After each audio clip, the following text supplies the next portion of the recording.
오늘은 내 신앙은 얼마나 건강한가요? 라는 제목을 가지고 함께 말씀을 나누겠습니다.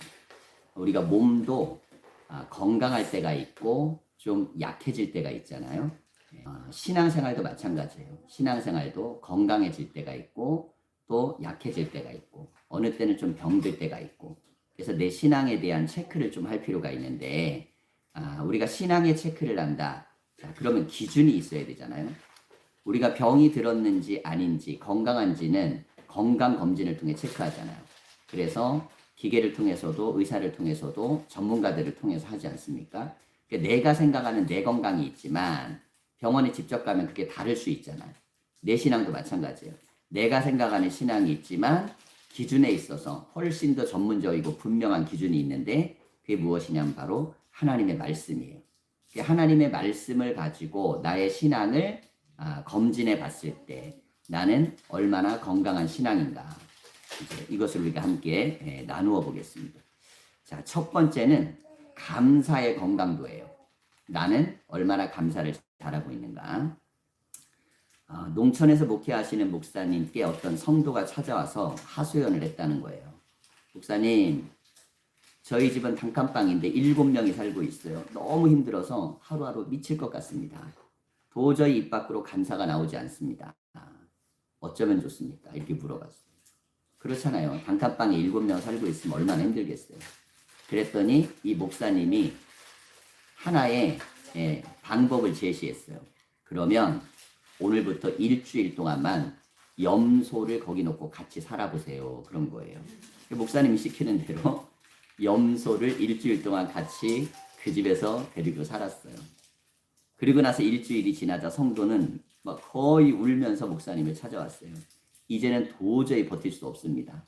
염소하고 같이 살 수가 없어요. 매일매일이 지옥입니다. 자, 목사님은 성도의 손을 부드럽게 잡으면서 말했어요. 그럼 이제 집에 가서 염소를 치워보십시오. 그러면 감사할 이유가 생길 겁니다. 이분은 아주 순종적인 분이었기 때문에 염소와 같이 살라 그래도 살았고, 또 염소를 치우라니까 직접 치웠어요. 근데 너무너무 행복한 거예요. 바뀐 상황은 없어요. 7명이 단칸방에 산다는 거. 그랬는데 사실은 더 불행하고 힘들고 어려운 삶을 살아내니까 현재 있는 것이 얼마나 감사한지를 알게 됐다는 것이죠. 그러니까 이 감사란 알고 보면 상대적인 거예요. 절대적인 감사가 없는 거죠. 어떤 상황 속에서도 이 상황보다 더 악화되지 않고 나빠지지 않는 것을 생각하면 감사한데, 반면에 어떤 상황 속에서 더 좋아지지 않고 나아지지 않는 걸 생각하면 항상 원망과 불평과 마음에 힘든 것들만 생길 수밖에 없어요. 제가 신앙생활을 하고 교회를 다니게 되면서 가장 감사한 건 뭐냐면 교회가 저에게 긍정을 가르쳐줬다는 거예요. 어떤 환경 속에서도 긍정할 수 있도록 어려서부터 그렇게 훈련이 되니까 혹독한 시련과 어려움이 오면 우선은 힘들어요. 그런데 조금 지나면 감사가 올라오고 상황을 인정하게 되고 그 상황 속에서 어떻게 내가 판단하고 행동해야 되지? 이런 생각이 올라와요. 근데 이게 내 안에서 생기는 생각이 아니라 말씀을 들음으로, 들은 걸 믿음으로 생긴 거예요. 믿음은 어디에서 생기냐? 믿음은 들음에서 생기는 거예요. 듣는 걸 믿을 거냐? 아니면 내 생각을 믿을 거냐? 삶의 기준이 성경 말씀으로 살아가다 보면, 그러면 우리의 삶에 감사가 정말 너무너무 많을 수 있다는 거예요. 감사의 건강도를 한번 체크해 보려면, 나는 지금 현재 주어진 환경에 대해서 긍정하고 있는가? 만약에 긍정하고 있다면 감사한 거예요. 근데 긍정하지 못하고 있다? 건강도가 떨어진 거예요. 자, 이게 문제가 뭐냐면 건강도가 떨어지면 환경이 바뀌어도 그래도 또 부정적인 생각을 하게 돼요. 그런데 어떤 환경 속에서도 긍정하는 사람은 환경이 좋아지든 안 좋아지든 긍정하기 때문에 그 사람은 감사의 생활을 할 수 있는 겁니다. 자, 감사의 건강도, 이게 우리에게 있는 첫 번째 문제라는 거죠. 자, 율리우스 카이사르, 유명한 로마의 황제죠. 서양 역사에서 가장 중요한 분기점이 이 카이사르예요. 그리고 카이사르의 양자였던 옥타비아누스. 자, 이 사람이 로마에 제대로 된 이제 황제 권력을 행사하는데 이 사람을 의회에서 뭐라고 칭해주냐면 아우구스투스라고 칭해줘요. 아주 신령한 자, 위대한 자 그런 뜻이에요. 근데 자기 자신은 스스로를 뭐라고 불렀냐면 나는 평범한 자 이렇게 불렀어요. 자, 그런데 이 아우구스투스가 성경에 나와요. 누구냐면 바로 아구스도 이렇게 나와요. 아구스도가 영을 내려 그때가 바로 예수님이 탄생한 시기예요. 로마에서 가장 위대한 황제가 등장할 때 이 땅에 마국간에 별 볼 일 없이 예수님이 탄생하세요. 그런데 아우구스투스는 로마가 인정한 가장 위대한 황제, 역사가 인정한 가장 위대한 황제로 칭송을 받았어요. 근데 예수님은 베들레헴 마국간에서 형편없는 곳에서 태어나고 거기에서 참 어떻게 보면 비참한 그런 삶으로 인생을 시작하죠. 근데 우리는 이 아우구스투스보다 예수님을 더 기억하잖아요. 사람들은 세계사에서 이 아우구스투스를 제대로 배우고 공부하지 않는 한 잘 몰라요. 근데 예수님 모르는 사람은 없어요. 삶의 환경으로 보면 이 아우구스투스는 평생을 정말 행복하게 살았다는 모든 조건을 다 가졌어요. 돈과 명예와 권력과 영향력, 땅덩어리까지 다. 근데 예수님은 머리 둘 곳이 없다 그랬고 먹을 것이 없었고 또 가난했고 힘들었고 아우구스투스는 끊임없이 땅을 확장해 나갔지만 예수님은 땅 한 평을 갖지 못하고 그냥 온 인생을 수많은 사람을 고치고 치료하는 인생을 살았죠. 그런데 누구의 이름이 더 위대한 이름이 됐어요? 하나님께서 예수의 이름을 높여주신 것이죠. 자, 그런데 이 율리우스 카이사르 아우구스투스의 양 아버지죠. 그의 병사들에게 있었던 유명한 이야기가 있는데 자신의 장군이 무엇을 시키든 100% 충성하는 병사들이었다는 거예요. 정말 누군가가 전쟁에 나가서 누가 나갈래 그러면 서로 다 나가겠다 그러고 암벽에서 뛰어내라 그러면 다 뛰어내리고 절벽을 올라라 다 오르고 그 정도의 충성을 다했던 로마 시대의 가장 충성스러운 병사는 누구냐면 카이사르의 병사다 이렇게 불러요. 자, 이 카이사르란 뜻이 뭐냐면 병사들은 그들을 뭐라고 불렀냐면 영어로 로드라고 불러요. 주님이라고 불러요. 예수님도 제자들이 뭐라고 불러요? 주님이라고 불러요.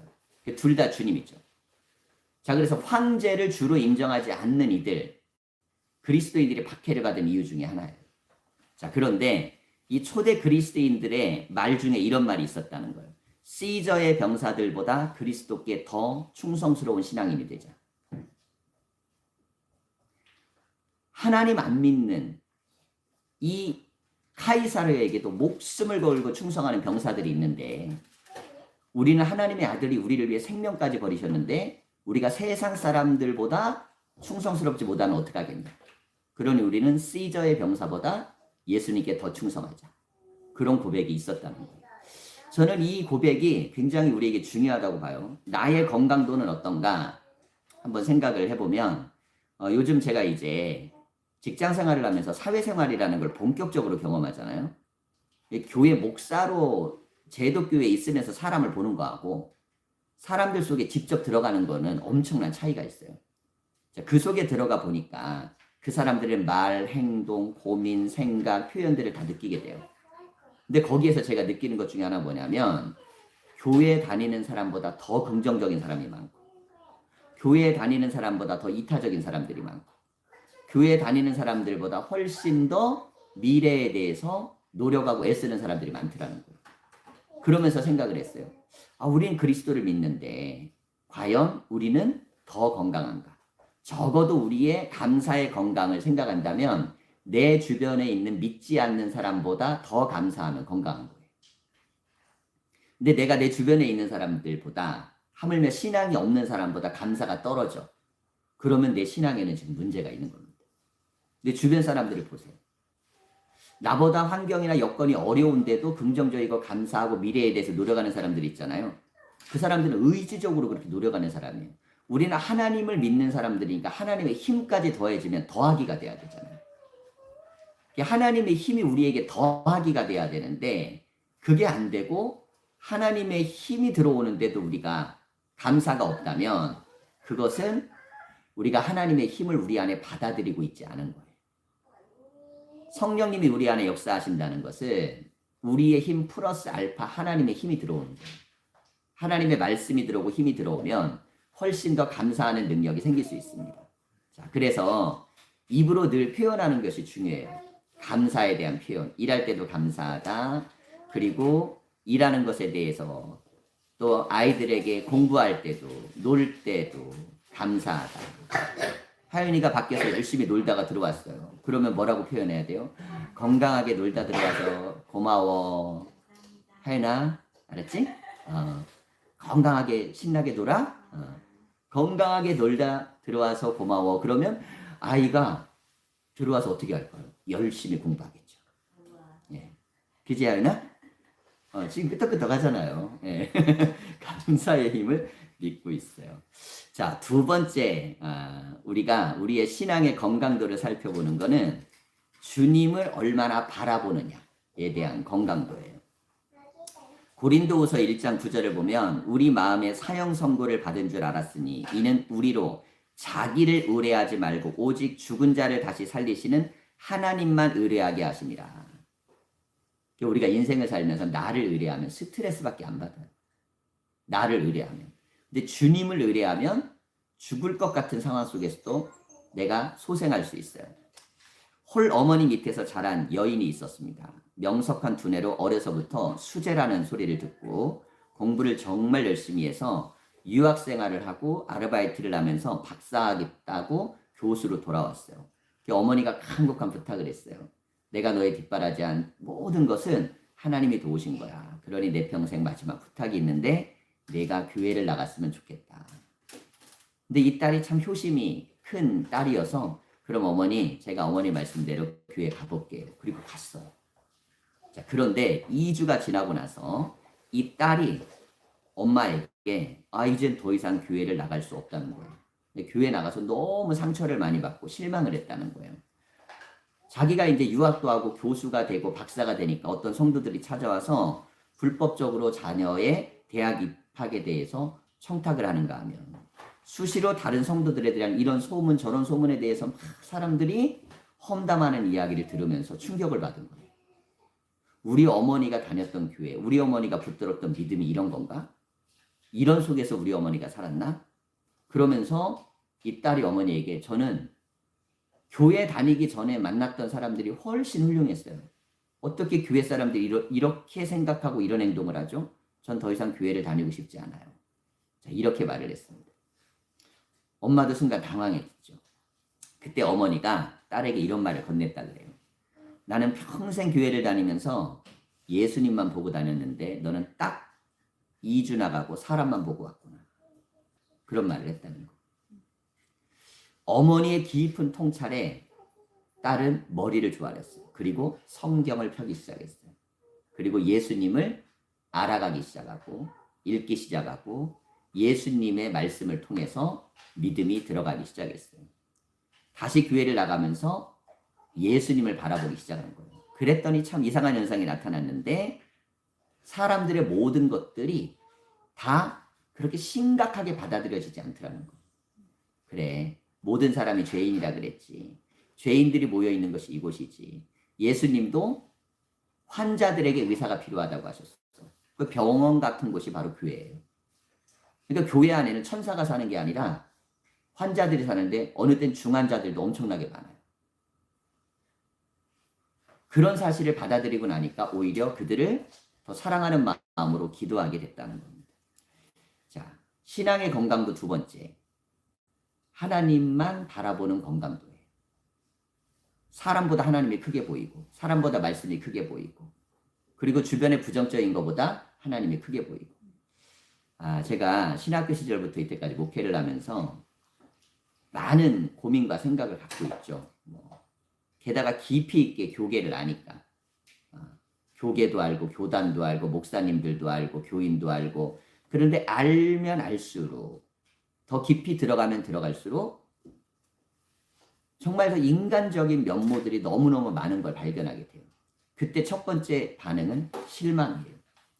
내가 알았던 목사님들이, 내가 알았던 훌륭한 분들이 어떻게 이런 생각과 이런 판단과 이런 감정과 이런 행동들이 많은 죄를 지어서 그런 게 아니라 어떤 생각과 가치관의 판단이 있잖아요. 예를 들어서 뭐 선거를 할 때 돈을 부린다든지 이런 것들. 예. 그런데 처음에는 그게 너무너무 실망스럽고 하나님께 이렇게 물어봤어요. 하나님, 제가 이해가 안 가는 게 있어요. 저분들이 다 열심히 목회해갖고 수천 명, 수만 명 교회 담임 목사님이 되셨는데 하나님이 도우셔서 됐잖아요. 그런데 왜 선거는 돈으로 하죠? 근데 왜 하나님은 저들을 징벌하지 않고 그거를 개입하지 않으시죠? 이건 모순이잖아요. 그런 생각들을 참 많이 했어요. 그런데 시간이 지나면서 제가 갖게 된 생각이 하나가 있어요. 그것은 무엇이냐면 우리 인간 세상에 새로운 건 없어요. 하나님은 인간이 선하고 거룩해서 구원하신 게 아니고 끊임없이 약점과 부족함과 형편없음이 있음에도 불구하고 그 은혜를 거두어 가시지 않기 때문에 은혜가 있는 거예요. 그러니까 은혜는 거두어 가시지 않는 은혜. 비록 우리 인간이 부족하고 연약하고 죄인이고 허물 많다 할지라도 그러면서 어떤 생각을 했냐면 인간은 끊임없이 부족하고 죄를 짓지만 하나님은 끊임없이 뒤치다꺼리를 하시는구나. 여러분 부모의 가장 큰 목 중에 하나는 자녀들의 미래를 준비하는 거잖아요. 얼마나 중요합니까? 돈도 벌고 집도 사고 아이들도 가르치고 적금도 들고 그런데 또 하나의 일이 있어요. 뒤치다꺼리. 사고 치면 뒤치다꺼리하고 문제 터지면 수습하고 이게 기본적으로 뭐냐면 이게 부모의 몫이죠. 근데 하나님 아버지도 우리를 향한 미래의 계획을 갖고 계시는데 또 하나는 뭐냐면 우리 인생에 대한 뒤치다꺼리를 하고 계세요. 근데 우리 인간이 변하면 되게 좋잖아요. 예를 들어서 아유 하나님이 저렇게 우리를 뒤치다꺼리하고 계시는데 내가 정신 똑바로 차리고 바르게 살아야지. 그러면 좋은데 인간은 우매해가지고 자기들이 그렇게 깨달아 바르게 살기가 쉽지가 않은 거예요. 자, 그러면 하나님이 포기하실 만한데 하나님은 자녀에 대한 사랑이 너무 커서 뒤치다꺼리하다 지치면 포기해야 되는데 포기하지 않고 끊임없이 계속 또 사랑으로 덮으시고 감싸주시고 하시면서 만들어 가시는 거죠.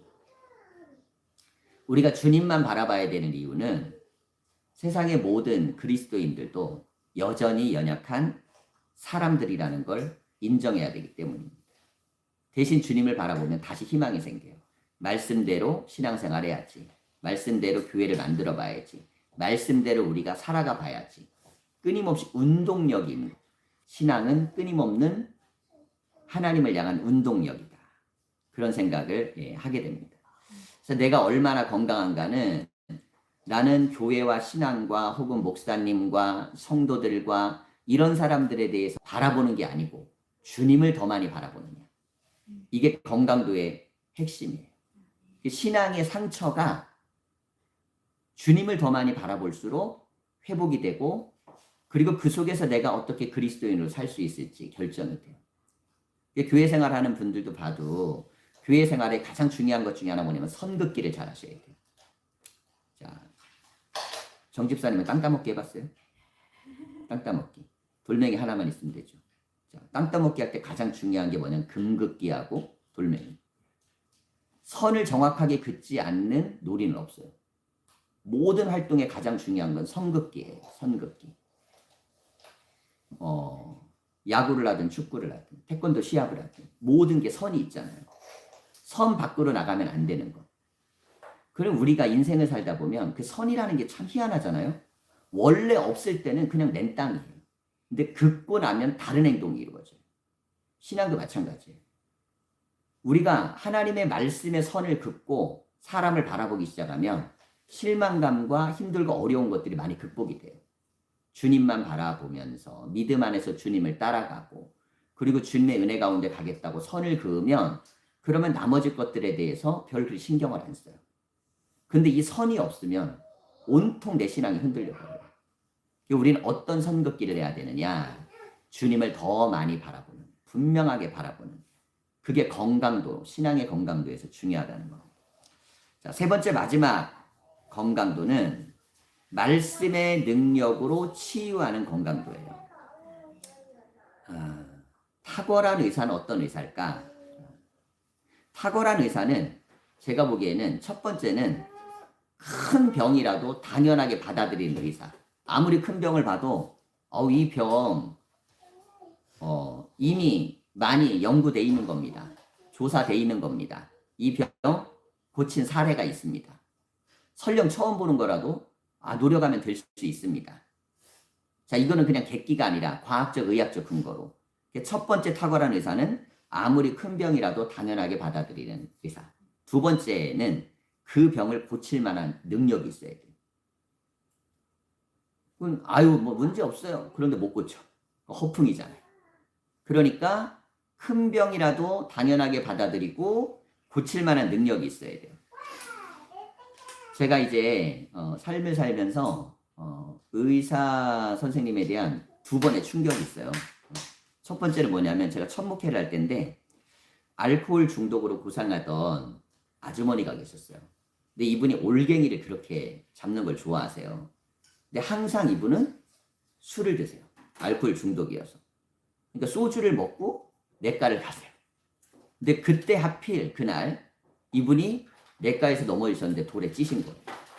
근데 그때 제가 그 지점에 차를 끌고 나가다가 발견한 거예요. 봤더니 머리가 터진 거예요. 머리에서 막 피가 솟아요.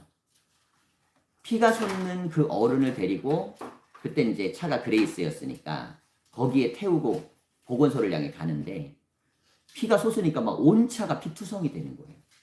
그래서 저는 이분을 살려야 되니까 응급으로 이 머리를 맞고 그리고 나서 보건소까지 갔어요. 가장 가까운 곳이 이제 보건소니까. 병원은 좀 멀었기 때문에. 근데 거기서 제가 충격을 받은 건 뭐냐면 그 보건소에 있는 제가 보기엔 이제 군인 의사겠죠. 그때는. 여기에다가 붕대를 못 대는 거예요. 무서워가지고. 그리고 대면서 반창고를 자르는데 막 손이 떨리는 거예요. 그때 제가 알았어요.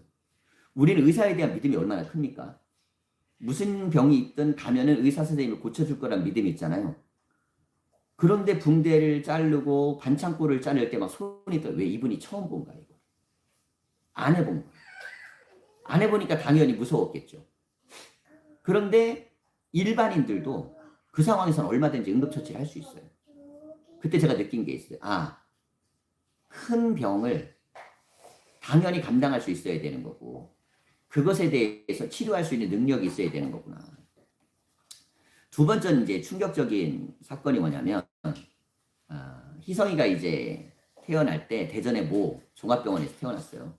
근데 태어난 아이를 보자마자 의사가 놀라는 거예요.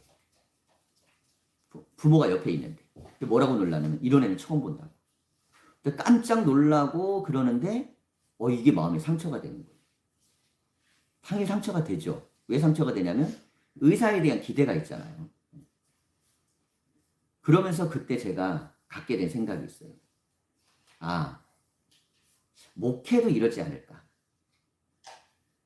교인들이 삶의 문제를 가지고 기도의 제목을 가지고 삶의 어려움을 가지고 찾아왔을 때 그때 정말 전능하신 하나님의 능력으로 역사가 일어나고 만들어질 수 있느냐 아니냐. 이건 굉장히 중요하죠. 근데 그 이후에 이제 수술 과정을 밟느라고 서울대병원을 갔잖아요. 제가 거기서 좀 놀란 게 있어요. 의사 선생님들을 만나는데 아무렇지도 않게 반응하는 거예요. 그러면서 이러는 거예요. 이런 애들 많아요. 그러는 거예요. 한 명의 의사는 태어나 처음으로 이런 걸 본 거고 거기 계신 의사 선생님은 많다는 거예요. 이미 수많은 아이들 진료해보고 치료해보고. 그런데 제가 소아병동 가서 놀란 건 정말 거기서 제가 마음에 평안이 왔어요. 우리 아이보다 훨씬 심각한 애들이 너무너무 많은 거예요. 목이 길게 태어난 아이, 손가락에 4개의 아이, 6개의 아이, 장애를 갖고 있고 뭐 휠체어에 앉아있고 정말 와 세상에 힘들게 태어난 애들을 전부 여기 있구나. 한 번도 한꺼번에 본 적은 없어요. 근데 그때 처음 본 거예요. 제가. 근데 제가 정말 더 놀란 건 뭐냐면 그 엄마들, 보통 보호자들이 엄마들이 와 있는데 너무너무 얼굴이 편안한 거예요. 웃으면서 애들하고 대화하고 있는 거예요. 거기서 알았어요. 정말 행복한 병원도 있고 행복한 환자도 있구나. 어느 곳에 가면 너무 심각해갖고 두려워하는 데도 있고 그리고 불행해할 수도 있는 것이구나. 예수님은 신앙인에 대해서 의사와 환자의 관계로 얘기했다면 영적으로 교회도 마찬가지겠죠. 교회라는 것이 이 교회를 가면 그리고 이곳에서 예배를 드리고 이런 목사님께 말씀을 듣고 이런 공동체에서 신앙생활하면 마음이 너무 편안하고 행복하고 기쁜 그런 교회가 되어져 가는 것. 우리는 그런 교회를 만들 수 있어야 되는데 그런 교회는 어떻게 이루어질까요? 말씀이 능력이 되고 치료하는 역사가 있어야 된다는 거예요. 말씀이 능력이 되고 치료하는 역사. 지난번에 이제 제가 우리 팀장님 얘기를 했잖아요. 전화 기도로 수술 부위도 굉장히 좋아지고 그 다음에 기도하면서 몸도 좋아지고. 근데 처음에 왜 그 기도를 하게 됐냐면 사실 어머니 기도를 좀 해드리기 위해서 엄마 얘기를 하는 거예요. 그래서 기도하면 어머니도 많이 좋아지실 수 있다고. 그런데 이제 어머니에게 막바로 얘기할 수는 없고 본인이 먼저 기도를 함께 했는데 좋아지게 되니까 몇 차례 한 다음에 그 어머니까지도 말을 한 거예요. 엄마 내가 이렇게 기도를 함께 했는데 기도하면서 정말 몸이 좋아지고 나아졌어. 근데 현격하게 좋아지고 나아진 걸 아니까 그걸 얘기했더니 아유 그런데 나 미안해갖고 그거 받아도 될까? 이렇게 말씀하신 거예요. 그리고 나서 제가 전화로 몇 차례 기도를 해드렸는데 기도하면서 그 자리에서 좋아지는 걸 경험하기 시작했어요. 하나님의 말씀을 붙들고 선포하고 기도했거든요. 부위를 위해서 이제 아픈 부위도 기도하고 기도하다 보면 그 아픈 부위가 제가 느껴지고 그러니까 부위를 기도하고 특별히 그날은 이제 다리가 되게 많이 시리고 막 발이 시린 그런 느낌이 와서 영적으로 느껴져서 그 집중적으로 기도했는데 그때 발과 다리가 따뜻해지는 얼마나 신기했겠어요. 이분들은 성당 다니는 분이에요. 어쨌든 하나님에 대한 믿음은 있는 분들이니까 목사라 그래도 기도를 한번 받아볼까 해서 했는데 나중에 이분들이 대화하면서 그런 얘기를 했다는 거예요. 하나님이 우리 가족을 위해 보내주셨나. 그렇게 본인들이 대화를 나눴다고 얘기를 하는 거예요.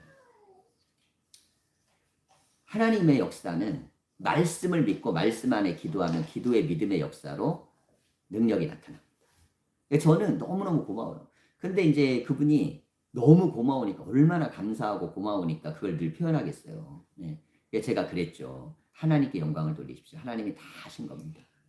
하나님이 하신 거고 본인도 믿음을 더 가지고 하나님 의지하면 자기 안에서 훨씬 더 강건해지고 좋아질 수 있습니다.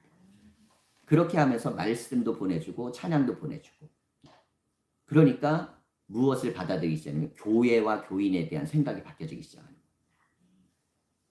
본인이 갖고 있던 생각과 관점이 아닌 정말 하나님이 역사하실 수 있구나. 말씀대로 또 기도하면 능력이 나타나는구나. 이런 것들을 보게 되는 거죠. 근데 저는 너무너무 이런 게 신기해요. 나는 하나님 앞에 믿음을 갖고 선포하는데 정말 역사가 일어날 때마다 너무너무 신기하고 감사하고 게다가 제도교회 안에서만 했던 사역이 아니라 이젠 프리해졌으니까 어떻게 보면 누구든지 어려운 사람들을 위해 기도해 줄 수 있잖아요. 게다가 불신자를 위해 기도해 줄 수 있고 제가 처음에 은사를 받을 때는 이 하나님이 주시는 치유의 은사의 핵심은 뭐냐면 전도하기 위해서라 그랬거든요. 말로는 설득이 안 되는데요. 기도하니까 받아들이는 거예요. 나아지니까 인정을 하는 거예요. 하나님의 말씀이 이루어지도록 그렇게 될 수 있는 건강도가 교회 안에 있을 수 있어요. 저는 오늘날도 기도는 능력이고 기도는 치유를 이루어내고 기도는 역사가 나타난다고 믿습니다. 그럼 언제까지 기도하는 거냐? 될 때까지 하는 거죠. 될 때까지. 치유될 때까지 기도하는 거예요. 회복될 때까지 기도하는 거예요. 나아질 때까지 기도하는 거예요. 처음에 기도할 때는 하루에 13시간, 14시간, 15시간도 기도했거든요.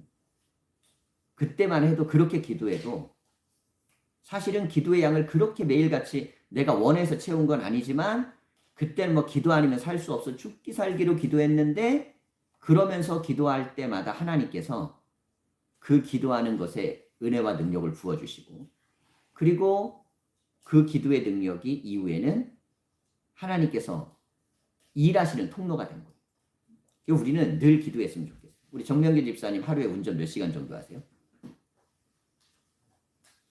대략. 엄청 많이 하죠. 전화통화하는 시간 빼놓고 나머지 시간은 혼자 있어야 되잖아요. 극동방송도 틀어놓고 은혜도 받겠지만 그러면서도 늘 기도하세요.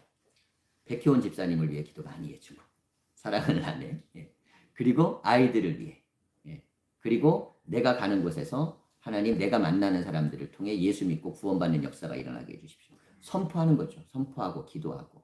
사실은 어떻게 보면 혼자 있는 시간이라는 게 외로움의 시간이지만 거꾸로 얘기하면 정말 기도를 많이 할 수 있는 시간이기도 해요. 그렇게 하나님 앞에 기도하며 선포하셨으면 좋겠어요. 계속 선포하고 외치고 하나님의 뜻이 이루어지도록. 우리는 무엇을 믿어야 되냐면 우리의 기도가 미약하여도 우리가 기도할 때 하나님은 낫게 하신다. 치료하신다. 역사하신다는 거. 백희원 집사님이 우리 하윤이 다윤이 딱 놓고 정말 간절한 마음으로 손 얹고 기도하면, 예? 그러면 훨씬 더 좋아져요.